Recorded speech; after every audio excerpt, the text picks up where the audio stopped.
Olá, vai começar mais uma edição do Plano Business. Dessa vez estamos diretamente no Teatro Rio Mar, onde acontece o Café com RH. Eu, ao lado do meu companheiro Dandan, temos o privilégio de apresentar os patrocinadores dessa edição do podcast Plano Business. São eles Serlares, Mentory Bank, Unibank, Trio e Next. Daniel, tá com você a bola. Evento incrível aqui da Unimed Fortaleza, o Café com RH. Um evento para quase 800 pessoas aqui no Rio Mar. E a gente está tendo o prazer enorme de receber nessa edição especial o meu querido Pompeuzinho e eu, o Guilherme Portugal, que tem mais de 20 anos com atuação expressiva na área de pessoas, recursos humanos. E o que me chamou a atenção, Guilherme, pedindo para você contar um pouquinho da sua história, que o Guilherme tem uma formação de engenharia mecânica. É isso. Então, agradecendo a tua presença, pedindo para você contar um pouquinho da sua história, mas querendo entender como é que o engenheiro, em algum momento da vida, se apaixonou por recursos humanos, pessoas, gente.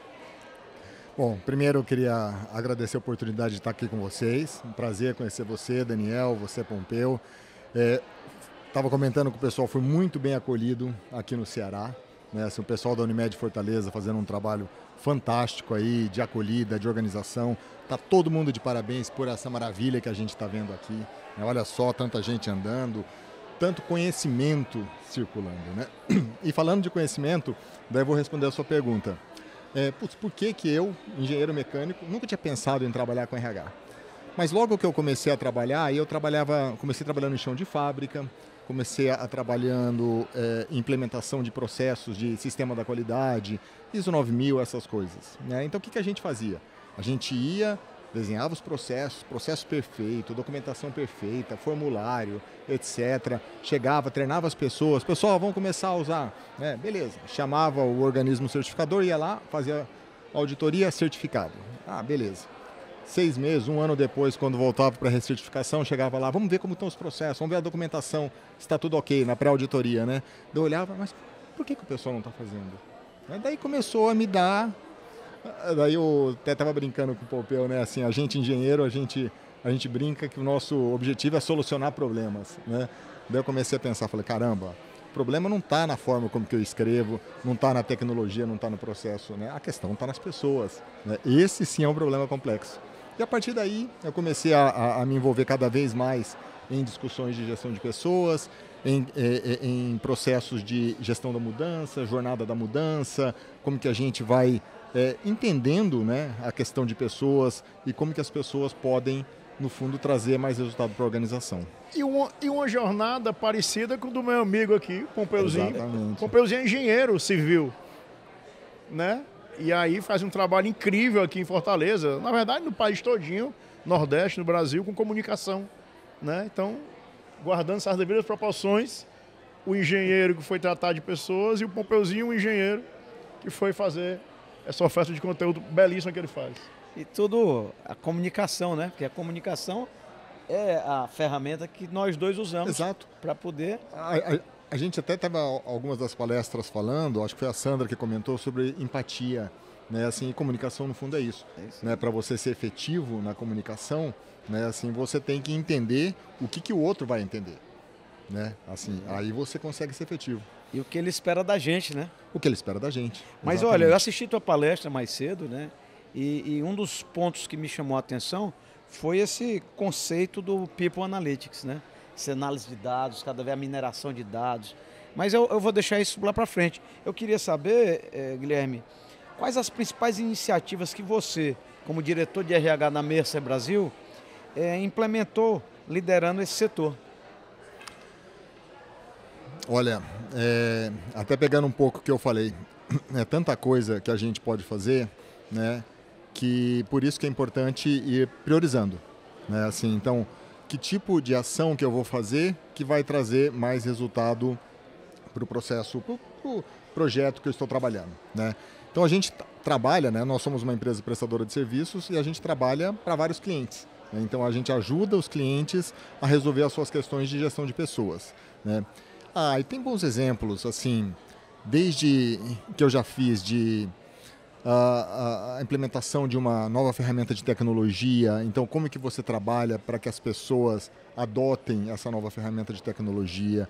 Como que você trabalha para que essa nova ferramenta ou novo processo de trabalho, novo modelo de trabalho traga o resultado esperado para a organização?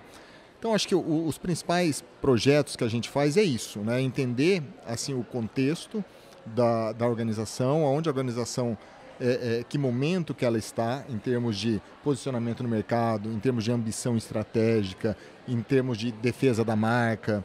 E a partir daí, né, a gente olhar como que através da mudança de processo de trabalho, de tecnologia ou de outras coisas que vão estar causando uma ruptura ou só uma pequena mudança no modelo operacional da empresa, como que a gente pode trabalhar com as pessoas, né, para que as pessoas aí estejam empurrando esse tipo de transformação. Então, desde executar treinamentos, né, ou executar, mudar processo de avaliação de desempenho, ter um plano de comunicação que seja efetivo. Acho que isso é das coisas mais importantes. A gente trabalha muito, principalmente com o time de liderança, né? Tudo que a gente fala também, quais são bons exemplos de liderança? Walk the talk, entendeu? Então, além da comunicação para as pessoas entenderem o que está acontecendo, né, assim, os líderes têm que mostrar isso efetivamente, que eles estão executando isso no seu dia a dia. Comunicação, eu me lembro até a gente estava falando um pouco de uma comunicação ser efetiva. Eu me lembro que uma vez a gente precisava fazer comunicação para o pessoal de chão de fábrica, né? E qual que era a melhor forma de comunicação na época? Tá? A gente colocou um painel de flip chart no caminho para o vestiário, entendeu? Porque chamava atenção e colocava lá a frase do que eles precisavam saber. Né? Não adiantava colocar no quadro, ou não adiantava distribuir o informativo, você tinha que entender, né, aonde que estaria impactando essas pessoas. Então, tentando responder a sua pergunta, Pompeu, eu acho que são diversas pequenas coisas que a gente vai fazendo no dia a dia, né, que esse é o papel da gestão de pessoas, né, de conseguir estabelecer essa conexão com a força de trabalho da organização. Muito legal, Guilherme. Guilherme, eu queria sugerir o seguinte: a sua palestra foi uma palestra incrível a respeito de um tema super inovador, super bacana nesse mundo de gestão de pessoas. Vamos entender, explica para a gente que a gente possa entender melhor esse conceito do People Analytics, entendeu? Qual é o valor? É um tema super relevante, super novo, que muita gente não tem conhecimento, que foi o tema da sua palestra hoje, aqui no Café com RH, o evento da Unimed Fortaleza. Como é que é o conceito People Analytics? Tá. Bom, acho que o primeiro ponto, né, entendendo um contexto em geral, né, assim, toda organização, né, ela...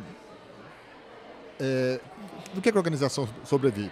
Claro, de receita, né, precisa faturar, precisa receber dinheiro. Então, esses foram os primeiros indicadores, né?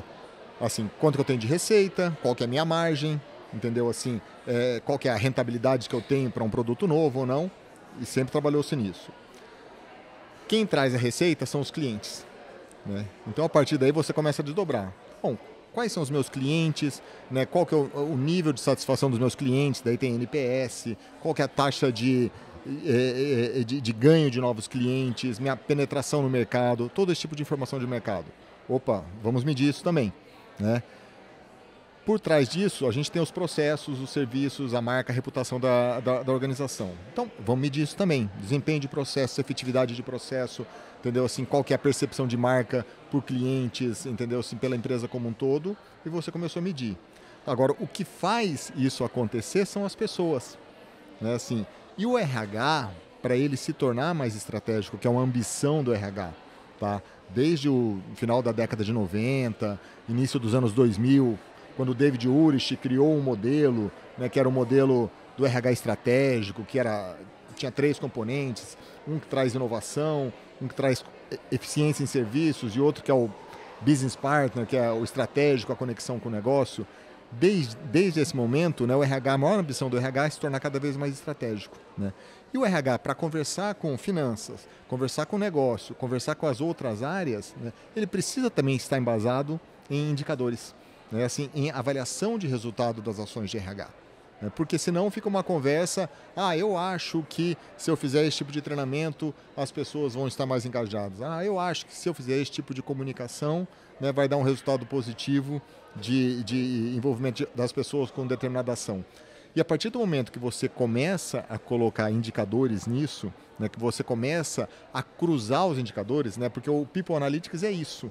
Assim, não apenas você ter os indicadores que você vai minerar, você vai modelar, mas como que você cruza isso efetivamente com resultados do negócio. Aí a gente entra um pouco, né, Pompeuzinho, nesse conceito super relevante que está presente em todo o cenário, empresa, setor público, setor privado, enfim, pessoas agora, que é o conceito de dados, né? Que é o conceito da observação dos dados existentes, a leitura desses dados e como é que isso pode trazer resultado, né, para as empresas. E é muito interessante essa cultura de dados, né, no setor de pessoas, que é um setor, digamos, mais humano, com uma dificuldade eventualmente maior de mensuração. Muito bacana, muito desafiador. Não, e essa questão de dados é fundamental. É o novo petróleo, né? Que fala, né? Dados então, é o novo petróleo, né? É o novo petróleo. Então, e aí por isso você precisa extrair de forma adequada, fazer a mineração que a gente fala e tratar de forma adequada. Porque senão você vai ter um monte de dados, entendeu? Assim, que você não vai tirar conclusão nenhuma. E o que importa é a conclusão. Né? Para poder, tem que ter um BI para poder. Exatamente. Até eu comentei hoje cedo, né? O que é o Big Data, né? Que eu tenho aí os data lakes, entendeu? Assim, toda esse portfólio de dados, mas o que importa mesmo é o BI, né? Que você aplica em relação a isso aí. Como que você consegue transformar esses dados em uma informação relevante que possa ser aproveitada pela empresa. Pegando até um pouco do contexto nosso aqui, questão de saúde, né? É das questões mais importantes para as pessoas e para as organizações, né? Tanto do ponto de vista das pessoas estarem bem, produzirem bem, entendeu? Isso vai impactar até na qualidade do trabalho que elas estão fazendo, como com o custo que as organizações têm. Né? Assim, o custo de saúde é um custo que cresce muito. Então, cada vez mais você precisa ter uma gestão melhor sobre isso. E a partir do momento que você consegue coletar os dados de saúde da sua população, cruzar isso com outros indicadores de performance, como estilo de liderança, tá? Como produtividade de determinada área de trabalho, como engajamento das pessoas, né? Você começa a achar onde pode estar a possível solução que vai melhorar o resultado e trazer mais valor para a empresa como um todo.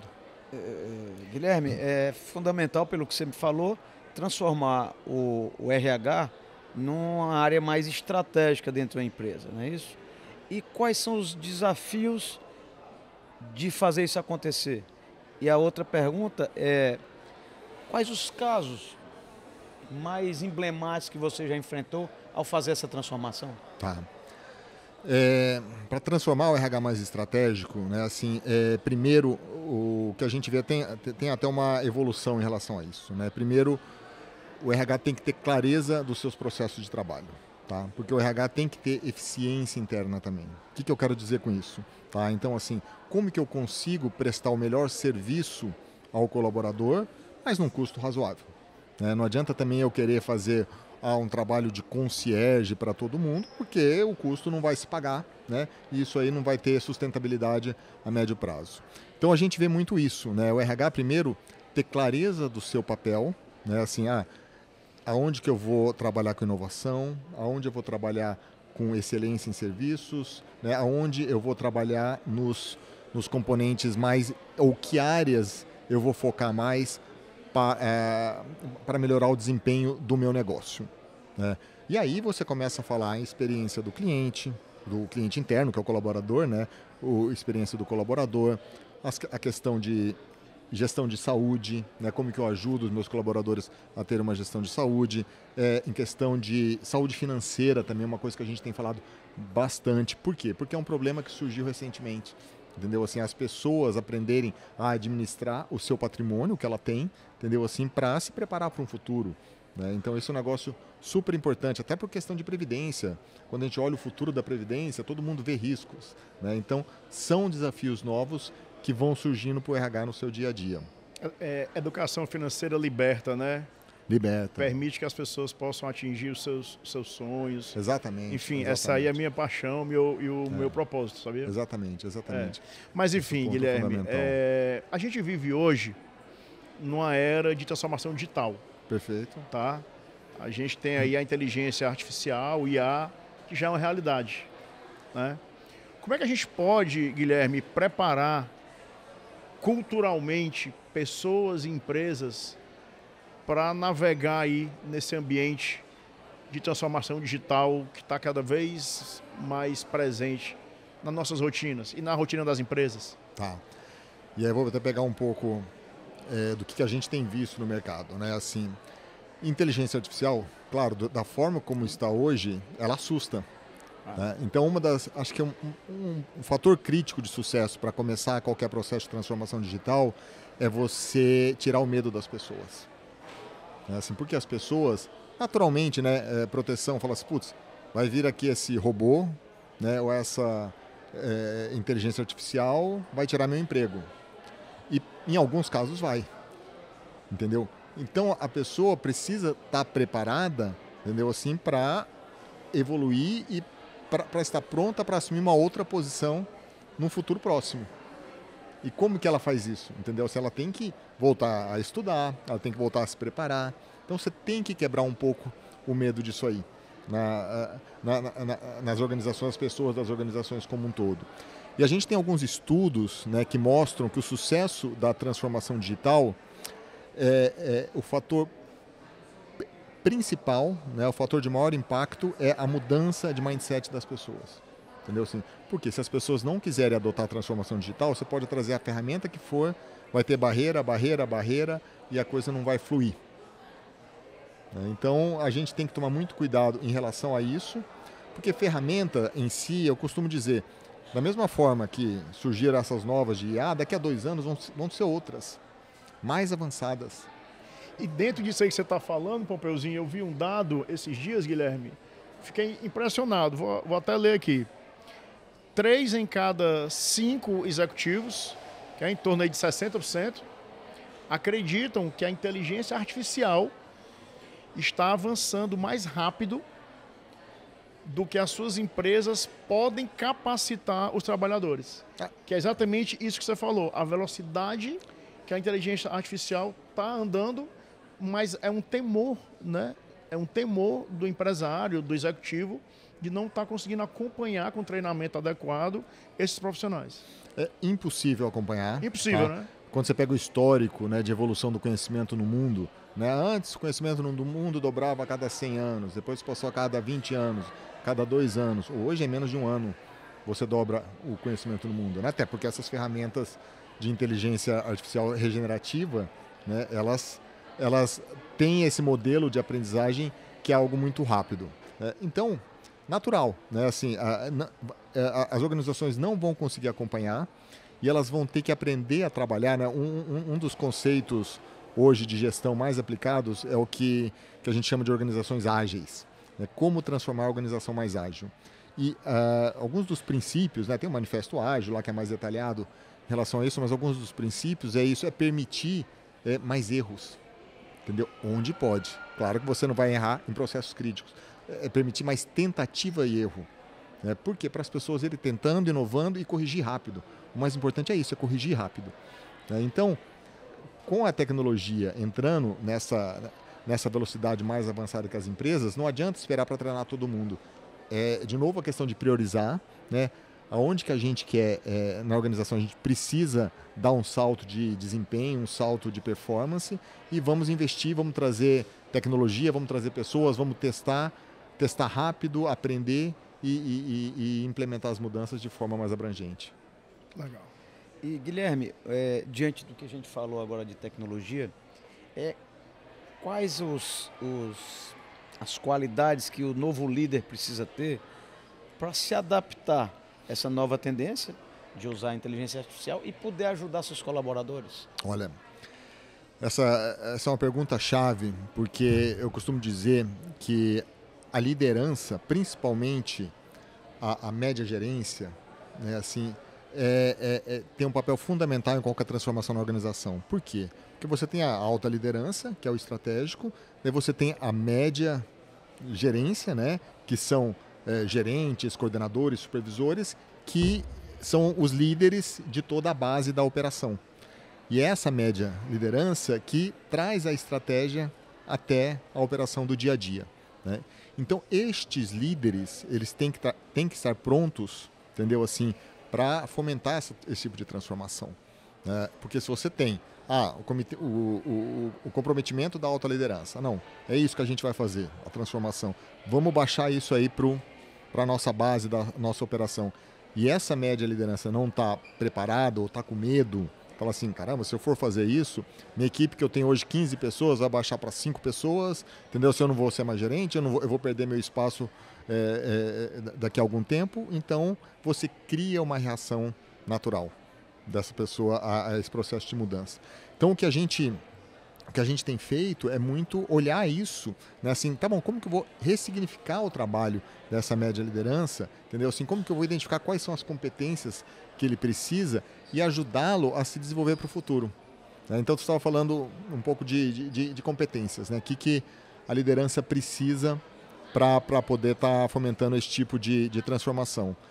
Acho que uma é o que a gente chama, não tem que ser especialista em tecnologia, mas tem que conhecer o uso da tecnologia, a aplicação da tecnologia, né? Se eu trabalho com marketing, o que a tecnologia está impactando no marketing hoje, né? Se eu trabalho com RH, que tipo de tecnologia que está chegando, como que está impactando nas pessoas, para entender como isso pode ser aplicado no dia a dia do seu time, né? No dia a dia dos seus processos de trabalho. E outros 2 pontos que para mim são fundamentais uma é a busca por aprendizagem contínua, que está muito conectado com curiosidade.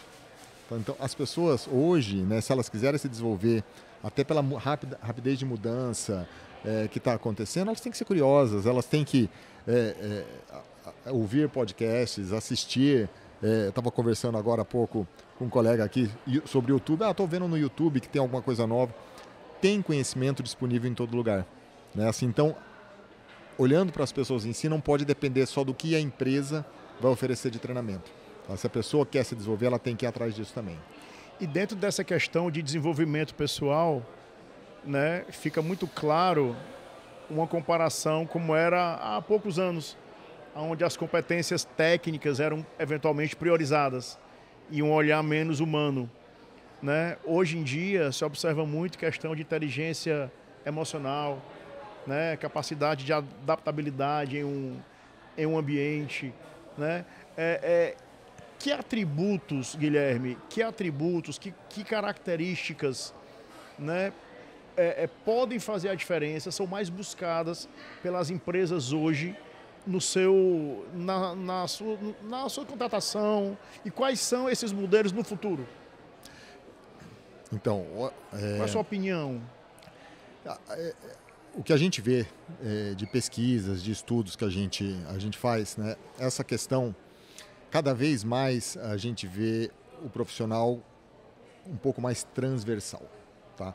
Você sempre vai precisar de especialistas, porque é o especialista que vai trazer a inovação, que vai trazer a excelência no que está se fazendo, né? Mas cada vez mais vai aumentando o contingente de pessoas que conseguem navegar em diferentes posições, tá? Por que isso?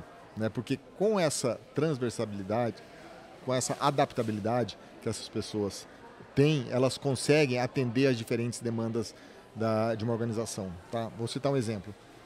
Vamos pegar o RH, né? A área que a gente está bem.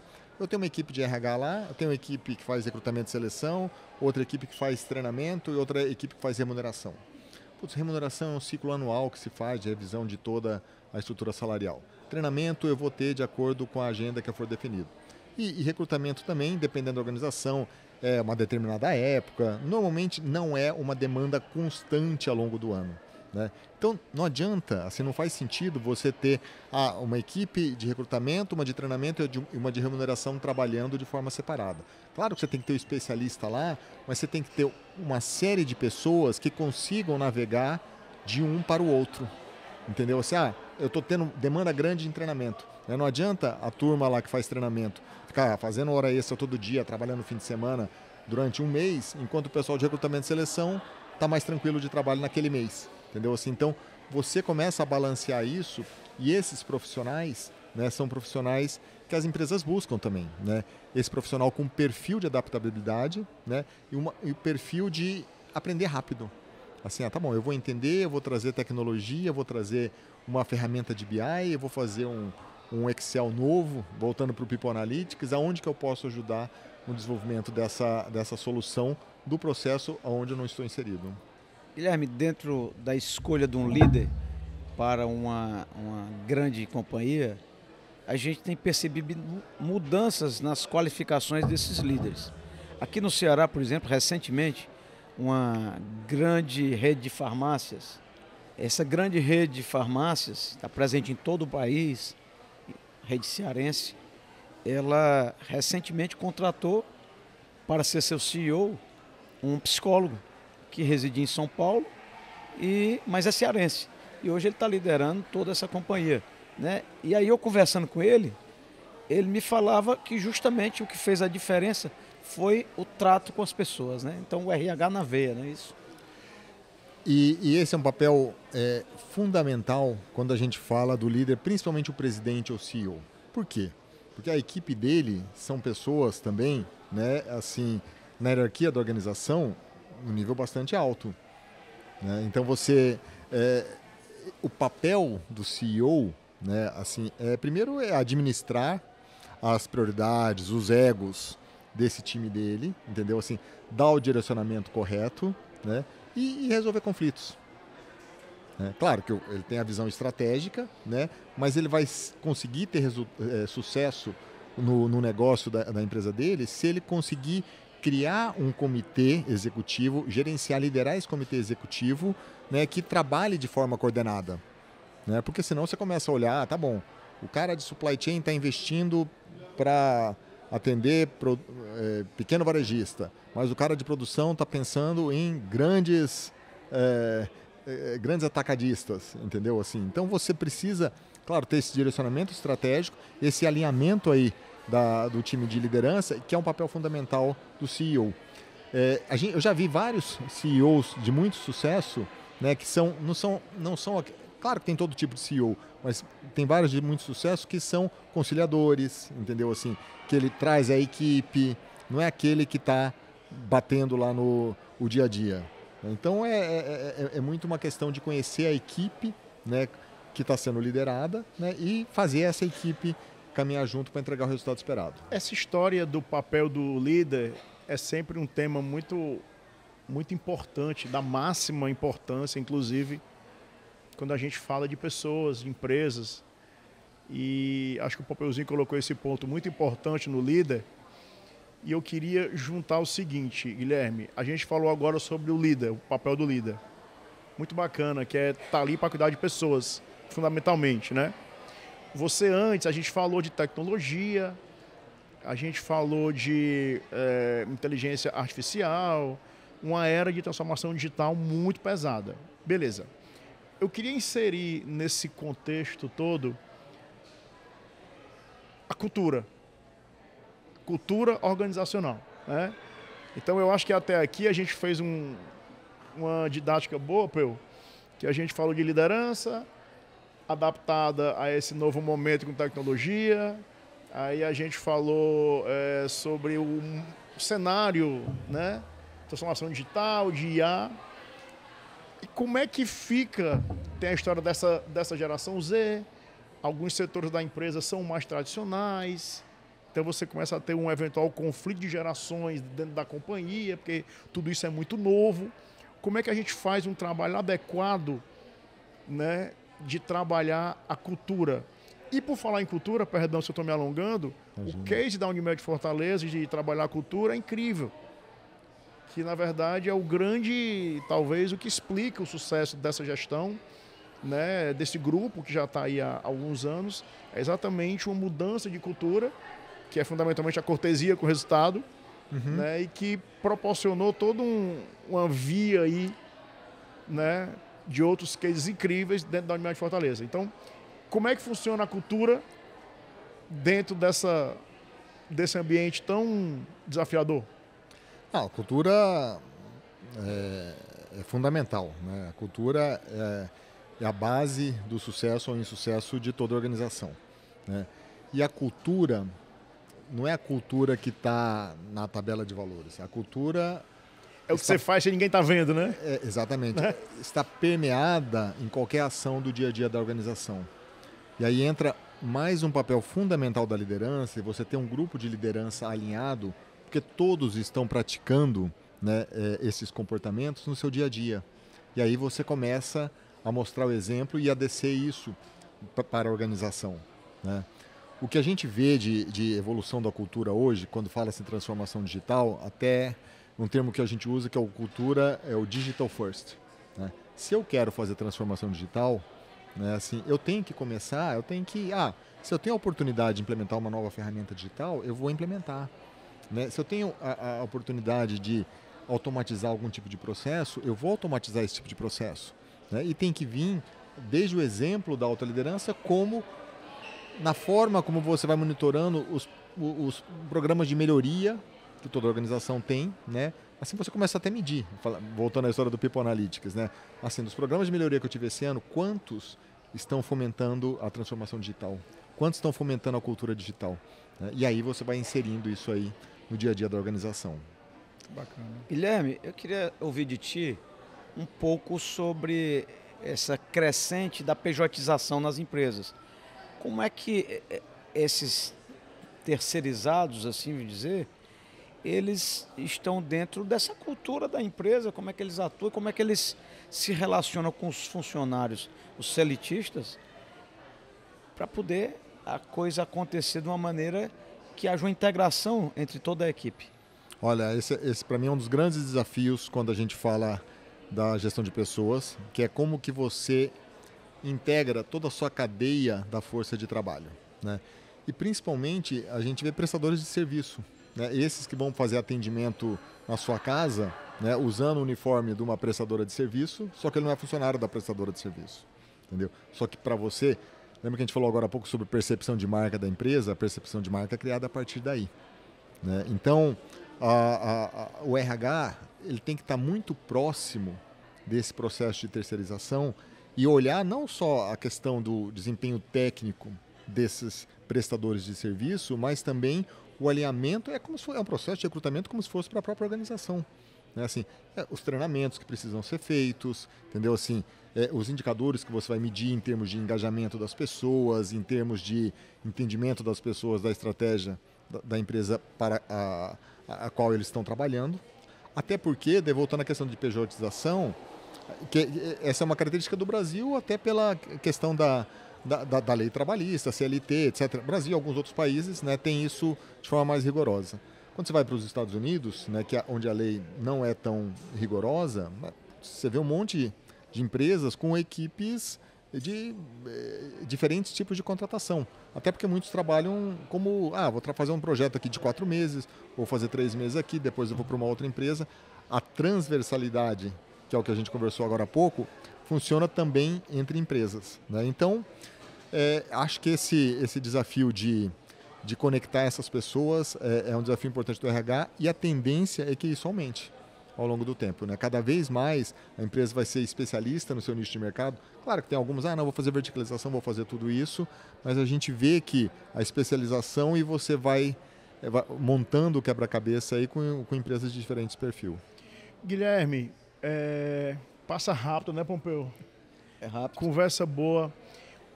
O Plano Business, Guilherme, que é o podcast da Unimed Fortaleza, são sempre conversas muito inspiradoras, né? Então, assim, e essa com você é mais uma, porque fala de pessoas, de comportamentos, né, dentro de uma empresa, inseridas em um cenário de muita tecnologia, dados, inteligência artificial, que nós falamos aqui, liderança, cultura, uma coisa muito complexa nesse momento de grande transformação. Então, dentro desse fator inspiracional que eu citei, a gente sempre faz uma pergunta, né? Alguma coisa, o que é que te move? O que é que te inspira? Algo ou alguém te inspira? Olha, o que me... Acho que tem duas coisas que me motivam, tá? Assim, falando pessoalmente agora, né? Uma é fazer coisas novas, sabe? Desafios diferentes, entendeu? Assim, não fazer algo que é repetitivo, entendeu? Assim, putz, tá bom, já fizemos isso, já alcançamos algum resultado ou não alcançamos resultado, né? Eu não vou fazer igual para outra situação, né? Como que eu entendo o contexto, né, e consigo trazer uma solução que é diferente, né? E claro, assim, outra coisa que aí eu não sei se é inspirar, mas acho que é mais que motiva, é quando você vê o resultado de um trabalho que você fez, né? Assim, a gente trabalha muito em projeto, equipe de projeto, né? Então quando você termina um projeto, você faz um projeto, você tem um bom resultado, entendeu? Assim, uma admiração pelo cliente do projeto, é algo que motiva muito o time, né? Assim, então, assim, é a sensação, né, do eu fiz bem feito, né? Então, isso é um negócio que ajuda a motivar, né, para a gente estar sempre procurando fazer algo diferente, algo melhor da próxima vez. Conversa boa, né, Pompeu? Pois é, né? É o jeito, né? Meus amigos, muito obrigado. A gente está aqui com o meu amigo velho de longa data, o Pompeuzinho, tá? Recebendo aqui essa conversa inspiradora com o Guilherme Portugal. E aí eu convido todo o público a se inscrever no canal da Unimed Fortaleza do YouTube e acompanhar o nosso Plano Business, esse podcast inspirador, também no Spotify, Amazon Prime e demais estruturas de streaming. Um grande abraço a todos e até a próxima edição do nosso Plano Business. Obrigado, pessoal. Foi um prazer. Prazer foi nosso.